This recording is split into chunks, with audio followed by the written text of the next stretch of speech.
So Pete, we've spoken about creativity at least, is it 3 times previously? Have you been, Yeah, yeah, since the beginning, since 2017, I think, I so think so. Yeah, I can't believe it's been that long, right? It's flown by. It only seems like yesterday, you know? that's true. But that's how it is, in a creative world, which is so complex that it's difficult to, like if we had a linear trajectory, sometimes it's easier to keep a track of time. But Yeah, when we're being creative and being involved in all sorts of complex, multiple different projects and whatever, then that, I think that's when the time seems to lose that linear kind of dimension, and everything just seems to be happening all at once. And yeah, I totally agree. And yeah, the way I look at time now is very different because I used to get a lot of yeah, I used to struggle with it, if I'm honest, times when I'm too busy or being impatient. But now, yeah, it's totally non-linear. And actually, certain things that I worked on even before 2017 are only starting to now transpire or bear fruit. So yeah, it was a good lesson about, especially about creative energy and just accepting that sometimes your ideas are not fully baked, and to be okay with actually just parking them until, you know, I'm really a firm believer if there's a really good idea and it needs to see daylight, it will come out eventually in the wash, whether it's yourself or through support of your network or whatever. Yeah. yeah, because the idea will germinate in the right place at the right time with the right support. Yeah. Yeah, definitely. And I think this is one of the greatest learnings for creative people, is that not to expect a linear, linear Oh yeah. outcomes, that you set Yeah. It was yourself one of my, goals. Mm. yeah. I spent most of my adult life, especially as a musician professionally, banging my head against the brick wall, only to realize that non-linear nature of creativity, that you just have to be very humble with it and just be like, well, I don't have the answer today. Let's go and do something else. And the amount of times that saved me, where, as soon as I had the answer, I would just go back in the studio and record, or I would bring the band members together, or like you just said, I would look for support because I had already reflected and had enough breathing space to realize that I couldn't do a particular project on my own, for example. Yeah. Yeah, and that's the other important thing about creativity, is that it doesn't occur in isolation. We very Oh yeah. rarely do people, even if they are writers who, spend a lot of time on their own, churning their ideas, they're not doing it in isolation really, because they're reflecting on other people's ideas, even if they've never met them. Yeah, for sure. And that's the thing. It's being humble and not getting all ego about it, right? Because we all want to lay claim as artists, when you have a really exciting new project or idea. But exactly that. I love that. That really most of our ideas have already come out of the collective consciousness of creativity. And therefore, most of the time in humanity, someone's already at least come up with some part of that jigsaw that you've tried to lay claim to, right? That's right. I mean, even, when we are making our presence visible through social media, we're not doing it on our own, because those social media platforms were created by people that we will never meet in our lifetimes. Yeah. But without that, we wouldn't be having these conversations. Exactly. Yeah, I'm really grateful that someone came up with this technology. Otherwise, we wouldn't probably have connected as easily as we did, with you being in the UK and me being in Germany. So yeah, I'm grateful for that, for sure. Right. Yeah. So for you, Peter, what is presence then? We can think about presence in the physical form, we can think Mhm. about presence in the virtual form. We've never met each other physically, but we've met each other for many years now virtually. Is that kind of presence, is the virtual presence, is it just as good in terms of quality as the physical connection? Or, do you think that, some people, they're very present through social media, like they've got millions of views on YouTube, on Yeah, Instagram, and they've got followers. What do you think about these different forms of presence? good question. I really like that because I've reflected on this a lot over the years, and I was lucky enough to be trained on Zoom way before COVID happened, right? So I was relaxed about having an online presence and impacting my clients, for example, in the work that I do, whether it was helping leaders or working with fellow creators. I actually believe that if you're comfortable and authentic and you're just being your best self, you know, you're just really in your element, you're doing what you're good at, you're going to have a deep human connection, whether it be on Zoom like this or whether you have a face-to-face meeting. So yeah, if I'm honest, I love human connection face-to-face. And I'm sure in the future, you know, COVID permitting, I would love to meet you for a coffee, you know, without the digital part. But honestly, I've always felt a real deep connection when we've had a conversation. And obviously, the more you get to know a person, be it online or in person, you always forge a deep human connection. And this might sound wooey, but I know that consciousness and neuroscience, we haven't proved what consciousness is. It's a bit intangible. But I really believe that we have a deep connection, whether we connect digitally or in a physical world. The only barrier to that, it's cognitive, you know, when we think that we're not good enough or we get fearful or we're not really focusing and deeply listening to the other person. I think that's the only thing that gets in the way of, you know, that connection that you can have, whether it's on Zoom or whether we meet in a coffee shop, you know. Do you think that the virtual presence makes us more equal? The reason I ask that question is because Mm, I have access now through the online platforms to people that I would otherwise never have met, and they might not have spared me the half an hour that they do to yeah. have an online conversation with me, because they are world famous authors, and you know, in the physical environment, just trying to get access to them for half an hour wouldn't be possible, but they're willing to do that online. Mhm. So do you think it kind of like equalizes our presence with each other, so that regardless of our fame and fortune, we're willing to have conversations with each other as though, you know, we're equals? I actually think it does. I totally agree because same for me with the podcast series that I actually produce.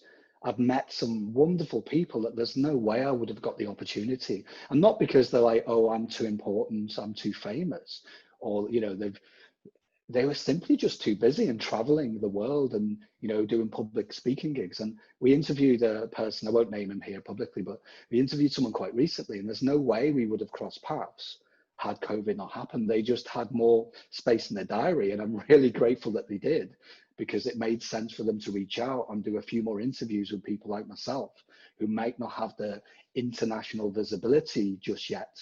You know, the best-selling authors, this guy was part of Silicon Valley, that kind of thing.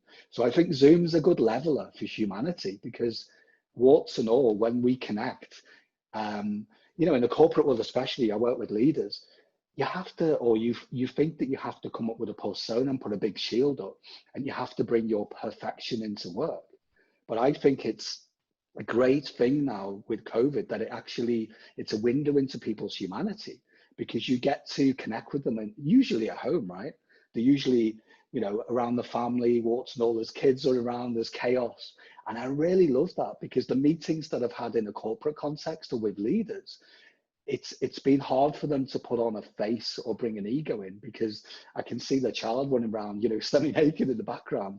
But I think that's wonderful, because I got to see a window into their personal lives, whereas I wouldn't necessarily have seen that had we not connected in this way. You know, if we connected in a studio or we met in some, you know, meeting space that looks great cosmetically, but it doesn't really show you, like I say, a window into who they really are as a human being.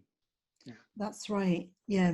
So it's this thing about the persona. Very often when we meet these world renowned, famous, you know, bestsellers, they've written books, they've Yeah. presented internationally, you know, we only get to see their persona rather than the real self, the way they are when they're with their family.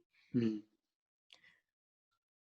And so here we're talking about virtual presence, and in comparison with that tangible physical presence, like when we are training or we're coaching in front of an audience, it's as though we need to step into this persona very Mm. often. You know, we it's difficult to be our authentic self, the way we are Yeah, with our friends and family, because we are exactly. being paid to be this persona. And how do you find the difference between doing that physically and the persona that we have in a virtual space? Like I said before, I've been very comfortable over the years with having a digital presence. And I was lucky to be facilitating a lot of conversations or coaching people or even quite large groups using Zoom and other technology. But it is completely different and it actually can be challenging. I was doing a workshop recently where it wasn't as engaged as I would like. But guess what? I had to step up because it was my responsibility as a facilitator to make it work for the people that had paid to join. So you just have to listen and be really aware of what's going on. So for example, where I've seen it went a bit flat, I just asked a question to the group and I actually, in a loving way, brought someone into the conversation. And then it completely changed the dynamics. And yeah, it's completely different than being in a room. And dare I say it can be, or it can be seen as being easier to facilitate in a room. But I can actually say that once you've got comfortable with it, it's no different. It just requires a different way of looking at it. So for example, pre me turning up to a workshop, it's a slightly different approach to how I would plan it, because obviously I can't physically walk around the room or get people to start, standing up and do an icebreaker that way. But I can interact in a digital way. And actually Zoom, for example, not to sell it, but it has wonderful tools now where I can actually facilitate in that way. So yeah, it's just really getting comfortable with what's available versus, I totally agree that there are barriers for sure. And it can be challenging if you've not been used to it. So it's just a matter of really getting comfortable and looking at, what are the differences and what tools do I have, versus the physical versus the digital. Mm. When you talked about your workshop and you mentioned the word things were going flat, it reminded me of when when I used to teach my teenagers. And if ever things went flat in the class, that would Yeah, be the time when I would stand up and, move around and, make a lot of noise. And so it was yeah. that energy that was contagious, and Mm. my energy was a stimulus for them to become more energetic. And in the virtual environment, I'm not sure that just simply through my gestures and my tone of voice, I'm not sure if that energy Yeah. can stimulate a whole, you know, I don't know, 20, 30 people to Yeah, be yeah, yeah. energized. I'm not sure. What do you think? I actually think that you can do it for sure because I'm living proof. Not to say I'm amazing as a presenter or facilitator, but I had to get comfortable with it. And I too honestly believed that it wasn't possible until, for example, one of my mentors back in the day, like I say, I was lucky to be trained this way. That, half of it was done in London in a big room with like 40 odd people. And some of the weekends, it simply was too expensive to keep flying, back and forth between Berlin and London. So I opted to join the virtual part of it. So they simply had a massive screen in the corner of the room. And the facilitator, the presenter, was just aware that he had to bring a different skill, a different flavor to the people that were joining virtually. So yeah, I can see that it looks like there's a barrier for sure. And you just have to hone that skill. It is really possible. So for example, I'm a musician as well. So I bring sometimes music into it. So again, sometimes I start having music on in the background when people join and they're quite curious, like, oh, this is interesting. And then I've actually got people to physically stand up in a virtual world. And it can be challenging because it has backfired a few times where people have not had the necessary room to be able to, start waving their arms and stuff like that. But most of the time it works. And actually, even the times when it's gone horribly wrong, it's never been horrible. It's just that it was a fear and thought in my own head. And actually, again, I know I mentioned it before, it's bringing that humanity back into it. So sometimes you can get stuck with seeking perfection as a facilitator. And actually, some of the best presentations I did were ones that actually there was a few things that weren't so perfect. And it was good learning and a little bit uncomfortable for me during the live presentation. But I learned a lot just to relax into it. And the more I relaxed and the more I'm not trying to be something that I can't be, the more connection I had with the audience, if that makes sense. That leads me to the next part of the theme, which is emergence. When you talk about Yeah. these things that went wrong, you didn't plan them, and Yeah. that is a feature of creativity, that things emerge that are unplanned, that are unforeseen, that are unpredictable, Mm. and it's not always pretty. No, So definitely not. yeah, emergence can lead to both desirable and undesirable situations and events and spaces. So how do you, like from your work, when you bring in your music and that is spontaneous, that is a creative endeavor, a creative initiative. In Mm. terms of emergence, how do you handle emergence that is um, not as you planned it, that is unfavorable? Well, I'm actually comfortable with just seeing how things play out. I love to experiment. I love improvisation as a musician. I'm lucky I learned that to riff off other people. And if I'm co-presenting, then I just learn from the other presenter, for example. And funny enough, even they might not be aware of it. I just got so comfortable with just being okay with not knowing what's going to happen from 1 minute to the next. But just to be honest, that's not to say that some things happen and I was uncomfortable. But guess what? I just learned from it, you know. And afterwards, I'm always reflectful. I'm always like, wow, okay, that wasn't exactly as planned, but how can I carry, what learning can I carry forward to make it better next time? But yeah, I really love the surprises of things that you can't plan or you didn't envisage it ever happening. Mm. So I'm really up for that. Although it can be a little bit uncomfortable and it does take a lot of courage just to, just to be open to that because anything can happen, right? And it normally does, especially in a live setting. So yeah. Yeah, yeah, it makes me smile when I hear you talk like that because it reminds me of some of my most creative lessons, and some of them were really good lessons, and some of them were really bad lessons. Yeah, yeah, And and so, but learning from those that went terribly wrong, learning and seeing what impact they had, and I suppose the feedback loop would be that the next time round it would yeah. transform the way I do things based on what I've learned from things that didn't go favorably. Yeah, and the growth only comes from those uncomfortable situations, even though even for me, it still feels uncomfortable at the time.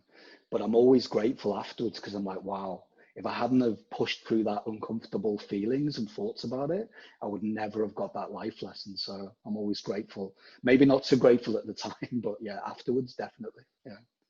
Yeah, and I suppose it's those times that lead to emergence of greater insights that we were not expecting, because that's in a way, if we were expecting it, we can't really say it was an insight. Yeah, Insights usually exactly. occur randomly, don't they? Yeah, and that's the thing. I try not to control things in that way because let's be honest, we don't know what's going to happen in the future. And I'm like I say, I'm always grateful just to let it play out. And I love to experiment in that way, even though it, like I say, can be uncomfortable. But the lessons that you learn and what emerges from that openness and not trying to control things, that's where the juice is for me, where the power is and where innovation lives. So yeah. And this year has been an opportunity for all of us to deal with the unexpected coronavirus Yeah. pandemic, and yourself, you're dealing with the impact of Brexit as well. Well, we all are, but I suppose you're in a particular situation, you're dealing with it in a in a different way to myself, for Yeah. example, because I live here in England, and not a lot is going to change for me compared with those who are living abroad Mm. and dealing with it. So, what has been the impact, and how will this change your presence? How will it transform your presence? Yeah, good one. I don't want to talk about Brexit too much. I mean, like everyone, if I'm honest, in the early days, I was freaking out a bit and thinking, wow, what's going to happen? But as soon as I settled in and again, practice what I preach and tell my clients, I was like, well, it's like anything else, whether it's Brexit, whether it's COVID, there'll be always something to challenge humanity. And the best way you can navigate it, especially with grace, is just to be open to the fact that there's always going to be something going on. So Brexit as an example, I literally just, a tip to everyone, just stop watching the news, you know. And I learned a lot about obviously getting information from the right source. So the right government website. And for example, in Germany, I'm humbled to say that they give me a rolling visa because I've been there a long time. I'm coming up to, 7 years plus now. So I was humbled to say that Germany were very quick to act, and they were very supportive because I'm already, working and living here a long time. The challenge, if I'm honest, was around the business side, because I do have a limited company that's UK based. So yeah, let's see what happens, because that could be a challenge. But the more I'm just open to not knowing and being okay with it, and actually you can't sit in your hands. I know that you have to decide what to do, what's best for you personally. But I just felt that, like anything, like COVID, like Brexit, there's an overabundance of information. We're being bombarded, from every angle, and it can be completely debilitating and actually completely useless. So the best thing for me, and this is the only thing I always say to my clients, is turn down all that white noise. Just decide what information sources are going to be useful to you versus constantly looking at the news or constantly listening to every single angle. You just have to decide what's best for you. And that really saved me, because if I'm honest, I actually haven't really thought about Brexit for a long time. And well, my hope is that we don't ever leave the EU, but I'm guessing that's just already a done deal. So we'll just have to see what happens. Yeah, I think that's already been decided, Pete. Yeah. Yeah. Okay. So, but we can't go back to working and living in exactly the same way as before the coronavirus pandemic. Life will not go back to normal, like a lot of people are still seem to be expecting to go back to normal, but that's not going to happen. No. We've all been impacted in a way, and our presence and our awareness of the interrelatedness of life, I suppose, is that's really essential, isn't it? Because countries can't be isolated. If there's a pandemic in one country, it's going to have an impact on all other countries, regardless of their relationships with each other. Yeah, well, I think it's a really good stress test for leaders. And let's be honest, some of them have showed up and been wonderful. And some of them, dare I say, have not done a great job and been really inauthentic, really uncomfortable, and not really shared it forward in terms of being transparent and acted with integrity. So I think it's actually a valuable lesson for the whole of humanity. But like I said before, whether it's Brexit, whether it's COVID, there'll be something else just as challenging around the corner.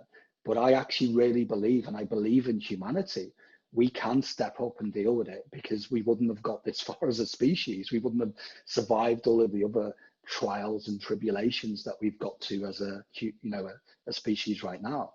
But I think it's a really good time to reflect for everyone. And if people are really going to make lasting changes and have an impact on the world, now's the time to get creative.